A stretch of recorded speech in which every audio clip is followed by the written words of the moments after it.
Bienvenidos futuros juristas del Ecuador y del mundo, mi nombre es Byron Espinosa y esto es Jurista Habla TV.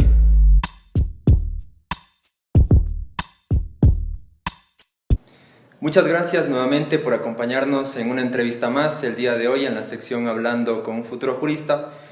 Nos acompaña Patricio Chillogallo, bienvenido. Gracias Byron, gracias a Jurista TV por presentarme y darme este espacio para poder conversar. Más allá de ser un futuro jurista, creo que lo importante de saber de derecho es aprender más allá del derecho qué es, cómo repercute esto en el país y en nuestro diario vivir. Muchas gracias Patricio por acompañarnos y bueno, el día de hoy vamos a tratar un tema muy interesante y de cara a las elecciones de este 7 de febrero, el desafío electoral que tenemos en este año 2021. Patricio, ¿por qué consideras que esto es un desafío electoral? Yo creo que el principal factor de que sea un desafío electoral es la cantidad de electores que hoy tenemos, diferenciado al 2017, cuando se votó de diferente manera a las otras elecciones con la década pasada. Yo creo que lo que ha cambiado en este momento, en el transcurso de estos años, es la mayoría de votantes.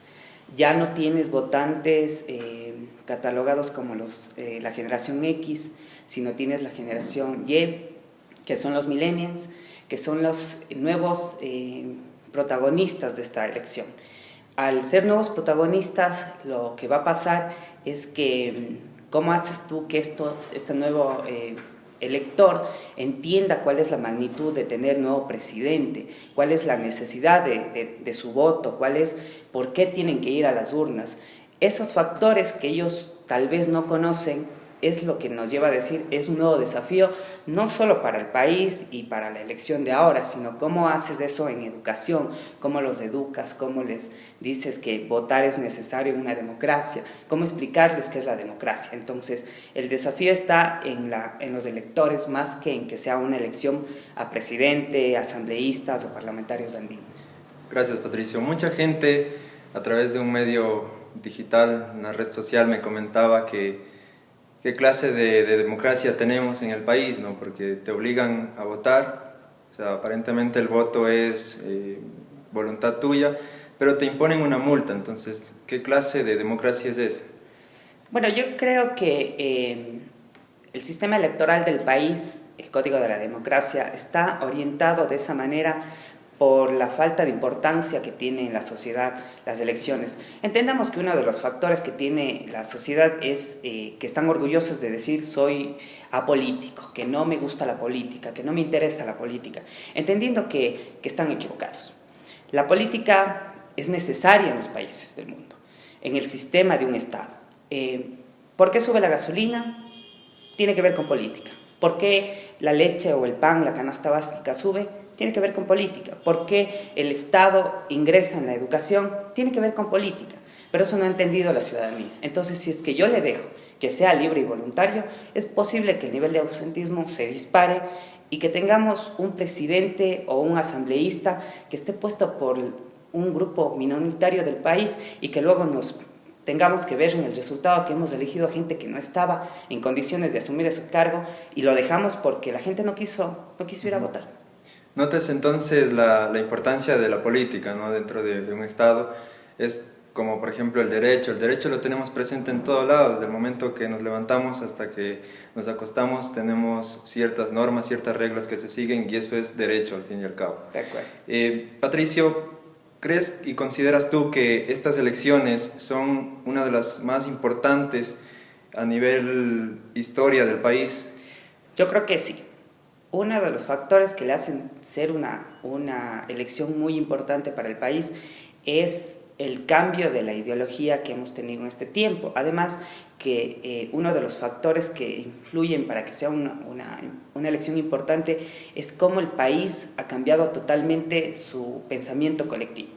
El pensamiento colectivo pasó en una década a pensar a ser orgullosos de ser ecuatorianos, independientemente de quién haya estado en el cargo, sino que ahora pasó a ser indignado de nuevo, a no querer estar en este país, a que busquen la oportunidad de salir de este país, porque están hartos de la era política que tenemos en este momento, de que tenemos actos de corrupción que daña totalmente la esfera política y que ha hecho que los ciudadanos estén hartos de sus políticos, que ya no crean en nada, entendiendo que, por ejemplo, la Asamblea tiene el nivel de credibilidad más bajo de la historia. Quiere decir que los ciudadanos ya no quieren saber nada más de los políticos. Entonces sí es importante, porque no puedes tener un Estado anarquista en donde la gente no cree en sus políticos, porque a la final no van a hacer caso a las leyes, no van a seguir reglamentos, no va a importar lo que diga la autoridad competente, porque ya no creen en la gente que los gobierna. Entonces sí es importante, porque necesitas poner en la esfera política a alguien preparado, a alguien que en realidad los represente y que vuelvan a reconquistar esa alma de entender por qué la política es importante en la vida de cada ecuatoriano. Algo que podríamos destacar de esto es el gran número de candidatos que tenemos, ¿no? ¿Tú crees que podría limitarse ese número a posterior? ¿Debería ser esto factible? Este es un problema no de los partidos políticos, ni de los movimientos políticos, ni de los ciudadanos que tienen varias opciones de votar. Tampoco creo que es culpa del que se lance de candidato a presidente.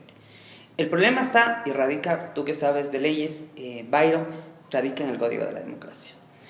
El problema de permitir que haya muchos partidos políticos sin un grado de representatividad, que no hayan ganado una elección por más del 5%, por lo menos del 2%, y que puedan seguir siendo esos movimientos candidatos por sus movimientos, yo creo que ahí radica el problema, porque necesitas cambiar ese Código de la Democracia que te permita a ti hacer que solo los que en realidad han tenido representatividad en elecciones pasadas participen. Eso reduciría claramente el nivel de candidatos que tenemos.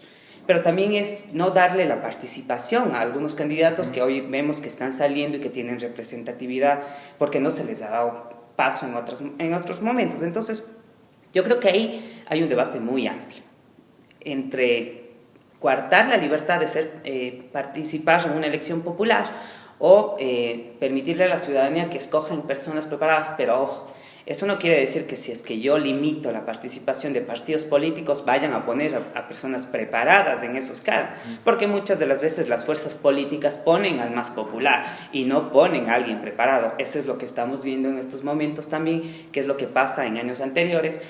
La persona más opcionada en los partidos más fuertes siempre es el más popular. Correcto. Patricio, ahora algo muy importante que quería preguntarte sobre el tema de el candidato a la presidencia, Andrés Arauz. Andrés Arauz, al parecer, maneja o lidera todas las encuestas a día de hoy, tú más o menos laborando en estos temas estratégicos. ¿Qué tan certero pueden ser las encuestas? Yo creo que uno de los factores que influenció en las encuestas es las elecciones seccionales del 2019. En las elecciones del 2019, las encuestas casi a su totalidad fallaron.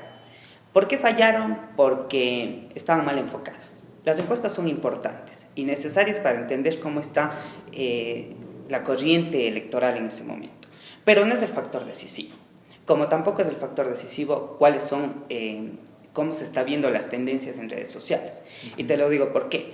Porque una de las cosas es cómo yo estoy sintiendo el nivel de mi entorno social, en este caso una red social, a cómo está sintiendo el resto de la sociedad.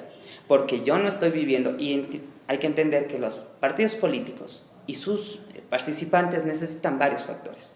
Trabajar en tierra, que es lo que les falta a muchos, necesitan entender el pensamiento colectivo, y 3, necesitan de ley una encuesta que les permita a ellos entender qué es lo que quiere la gente, pero está mal enfocada, no cuánto me conoce la gente, sino qué es lo que necesita la gente para yo darme a conocer. Entonces, uno de los problemas es que yo como candidato busco contratar una encuestadora que me ponga encima para que en el ojo ciudadano yo aparezca como los opcionados y subir, pero eso no te garantiza que ganas una elección. Eso es lo que le pasa a los movimientos en estos momentos.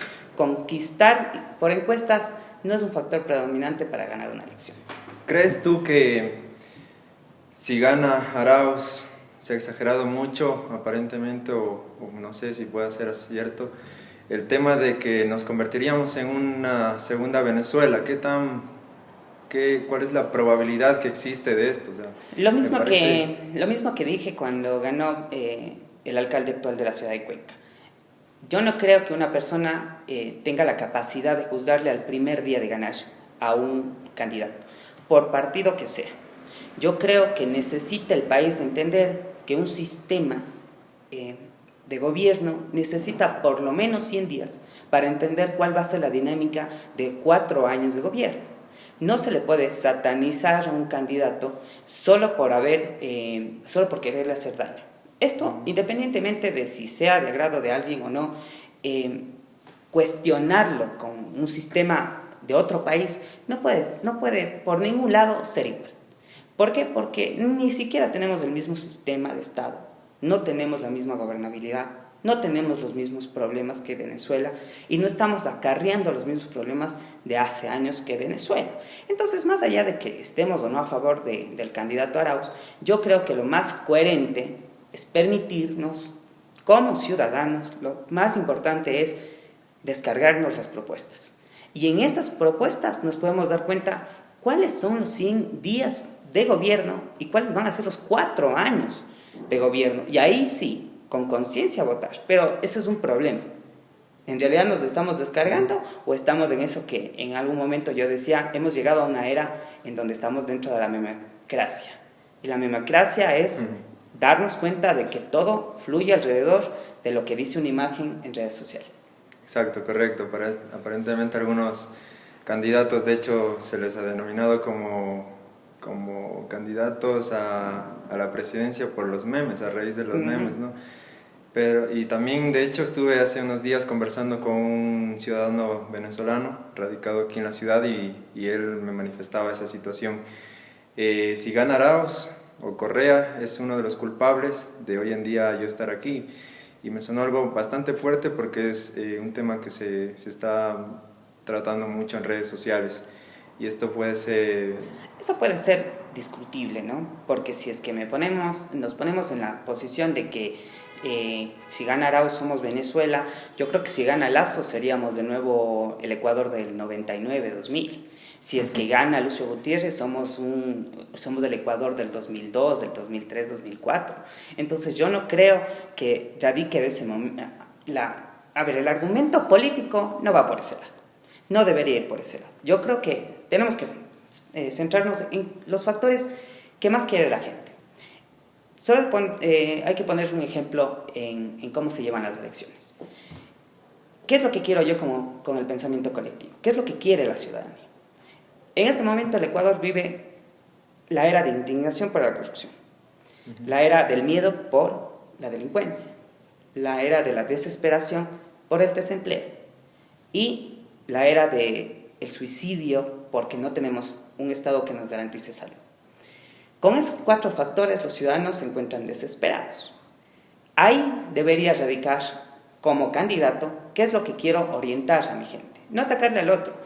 Eso es lo que hacen candidatos que hoy están sonando por abajo. No comienzo a atacar a mi contendor, sino comienzo a mostrarles lo que la gente quiere. ¿Qué es lo que quieren los ciudadanos? Que les des paz, que ya no tengan que estar sufriendo todos los días y que aparte de sufrir en su diario vivir, tengas que abrir redes sociales o noticias en televisión o en la radio y te das cuenta que los corruptos se llevan el país asentados.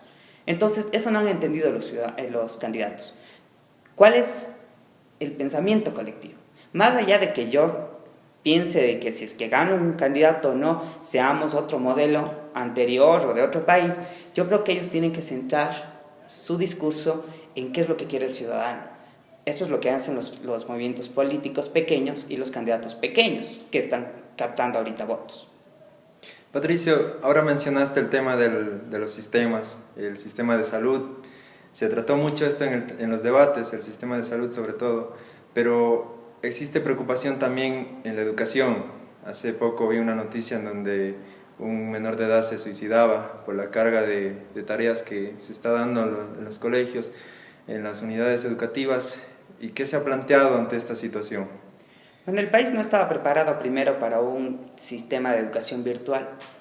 al no estar preparado para un sistema de educación virtual en donde los alumnos de primaria no estaban acostumbrados a estar en su casa con carga de deberes, una locura de carga de deberes, lo que iba a causar es que ellos entren en ansiedad, en problemas psicológicos, que hoy repercute en la salud de cada uno de los niños o jóvenes que entran en la etapa escolar.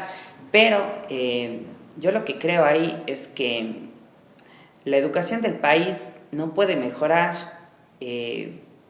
solo porque hagamos unas nuevas escuelas, solo porque les entreguemos tablets, solo porque nosotros entreguemos internet gratuito. El sistema de educación necesita un cambio estructural desde el nivel inicial. ¿Por qué? Porque no hemos adecuado los sistemas tecnológicos con los niños. ¿Cómo es que le damos clases a niños que viven en los campos? ¿Cómo les damos conectividad a ellos? ¿Por qué un niño se suicida? Porque capaz yo no tengo los medios necesarios para enviar mi deber. Capaz y yo no tengo la idea de cómo voy a llegar a hacer que la profesora sepa que cumplí con mis obligaciones. Y eso es un problema del Estado. Antes de mandarles a las casas, debió haber tenido un plan de contingencia. Es lo mismo que pasa con la salud. Nos mandaron un encerramiento totalmente a todo el mundo, todo a confinamiento, sin tener un plan que nos permita como ciudadanos entender por qué estábamos en las casas encerrados y que eso iba a garantizar, como en otros países como Nueva Zelanda, en donde ya mejoró la pandemia. Si nos mandaron a la casa es solo para parar una pandemia que no fue parada, que fue ya fue un problema enorme, y nos mandaron a la casa es porque ya no tenían otra solución. Entonces no tenían la capacidad, el Estado no tuvo la capacidad ni en educación, ni en salud, ni en tema de empleo para llevarnos a una pandemia, a un confinamiento. Y hoy vemos que el problema repercute en la salud mental de los ciudadanos. Muchos suicidios se dan por la salud mental de los ciudadanos.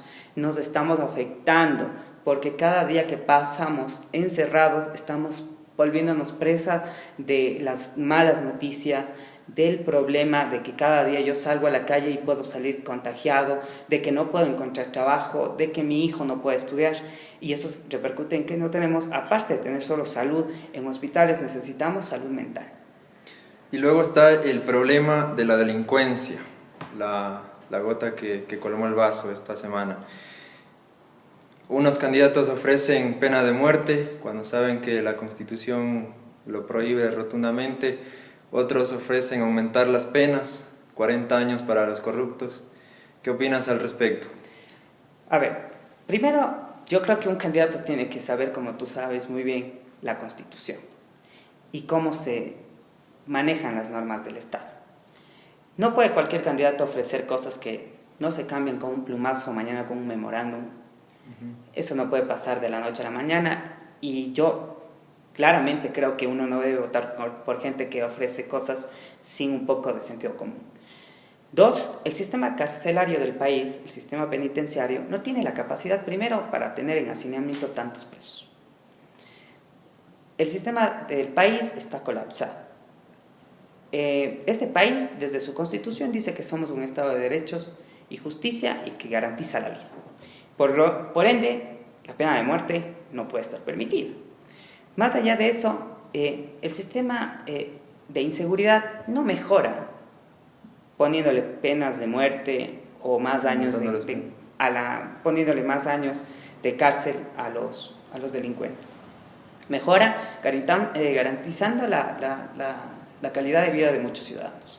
Porque así como mencionábamos el tema de Venezuela, muchas de las personas que vienen del extranjero y que hoy en día han causado el tema de que el país también comience en un declive con el tema de la inseguridad y el desempleo, es porque ellos tampoco tienen fuentes de empleo. Al verme en una desesperación de que yo estoy en otro país, muchas de las veces lo que va a hacer es convertirse también en un delincuente.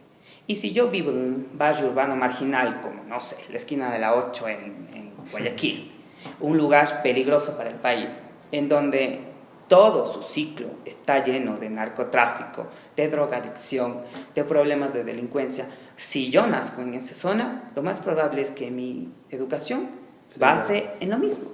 Entonces necesitas cambiar la vida de la gente primero antes de generar más y más problemas con un sistema penitenciario que ya es decadente.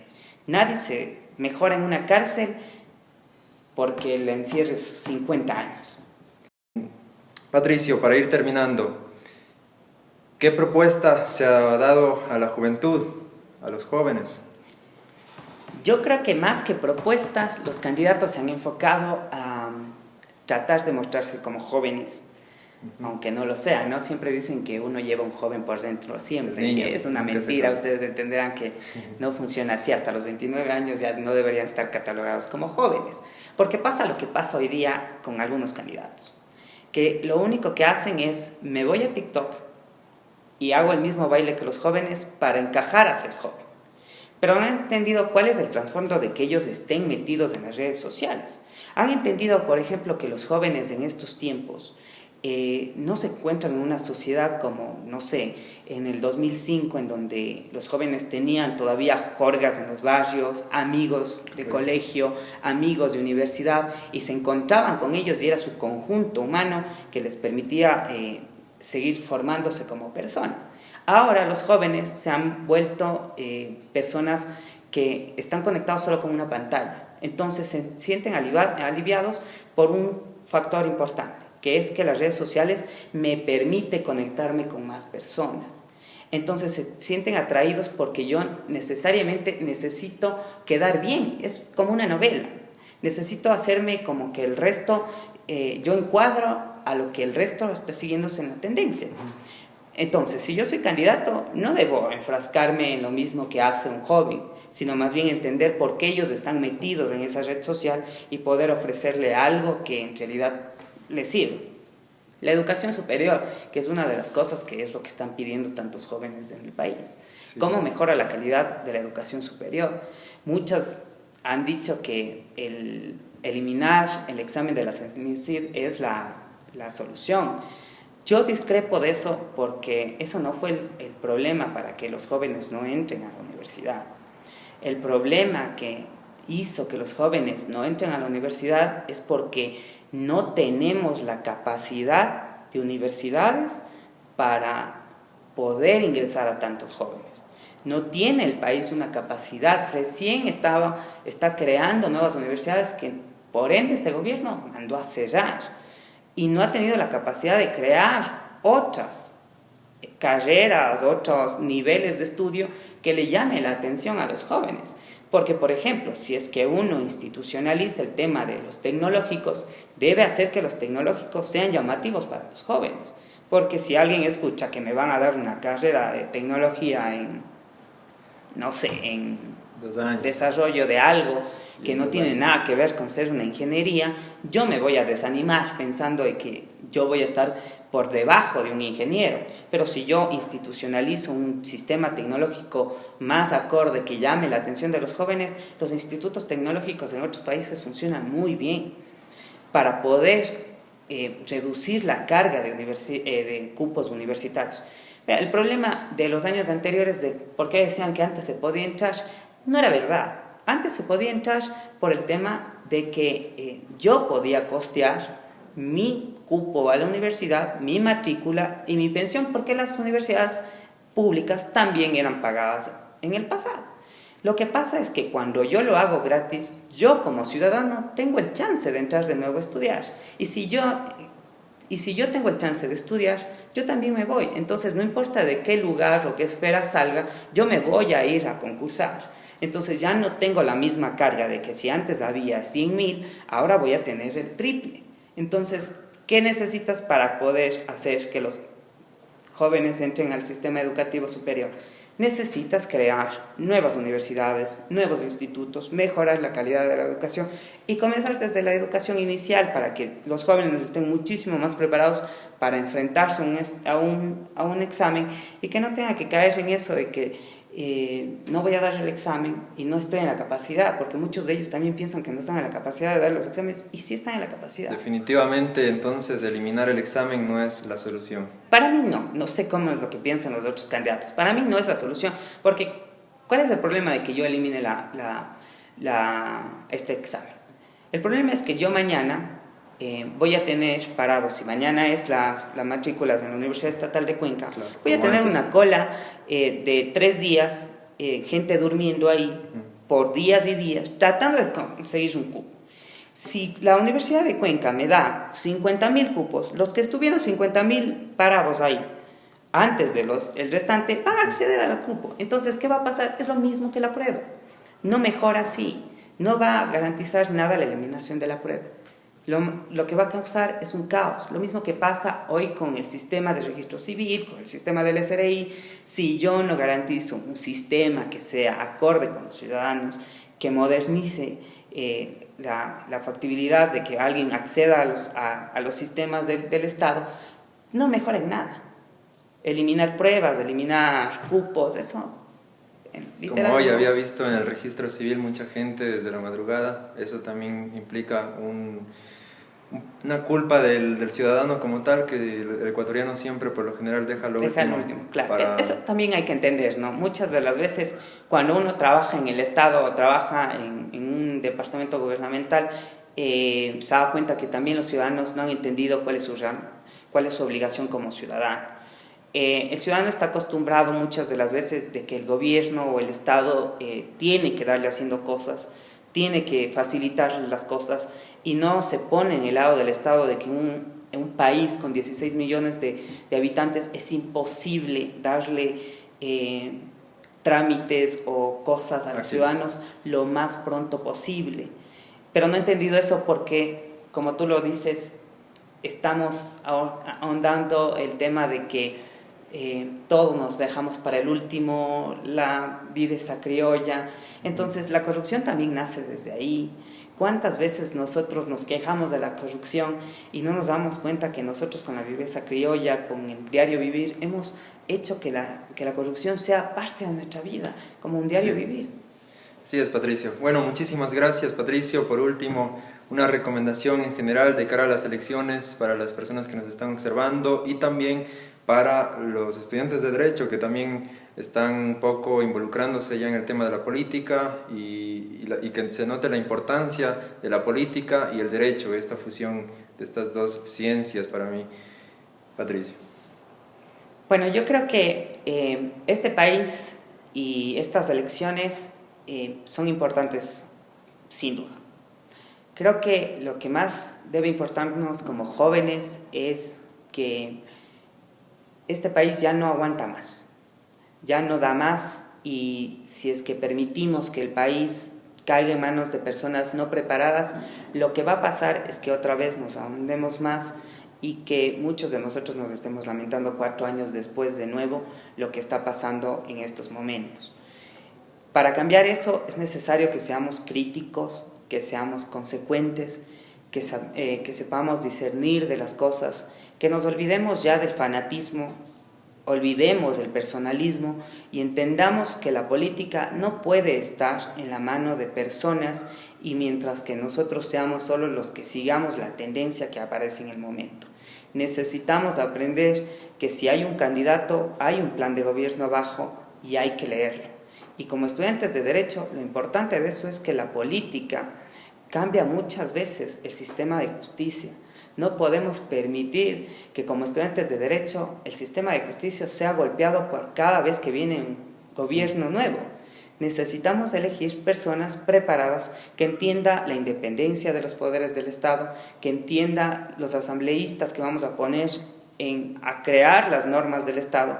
Entonces necesitamos aprender a ser críticos con nosotros, a comenzar a leer un poco las propuestas de campaña de cada candidato y ahí tomar la mejor decisión. Yo no creo que deba darles una recomendación de por cuál candidato votar, sino más bien antes de irnos a votar el día sábado en la noche, por lo menos darnos el tiempo de ver quién fue la persona, no el menos peor, que eso es también un error, no el menos peor, sino el más capaz para gobernar el país. Muchas gracias, Patricio. Bueno, te voy a aplicar un test ahora, un test rápido, de una sola respuesta. La política es... Servir. Arauz, Lazo. Ingenuos. El derecho es importante y mi pasión. derecho penal o derecho laboral. Laboral. Especialidad en derecho sería El derecho administrativo y el derecho constitucional. ¿estudias en la noche con café? Ya no puedo tomar café porque no me permiten, pero sí tomaba bastante café. ¿Qué prefieres que te regalen? ¿Una camiseta de Arauz o una camiseta de Javier Herbes? De ninguno de los dos. Muchísimas gracias, Patricio, por acompañarnos y por darnos este fructífero aporte en tema de política que no tratamos mucho, pero vemos cómo se relaciona de cierta forma con el derecho y siempre va a estar presente. Muchas gracias por acompañarnos el día de hoy. Gracias a ti y gracias a Jurista, creo que tiene muchísimo potencial y creo que está en buenas manos y puede seguir haciendo que la página crezca, sobre todo por muchos jóvenes que les debería interesar este tipo de contenido. Bueno, recuerden suscribirse a nuestros canales, a nuestro canal de YouTube, seguirnos en nuestras redes sociales de Facebook e Instagram y recuerden que de estudiante a jurista, un paso. Tú decides. Nos vemos en el próximo video.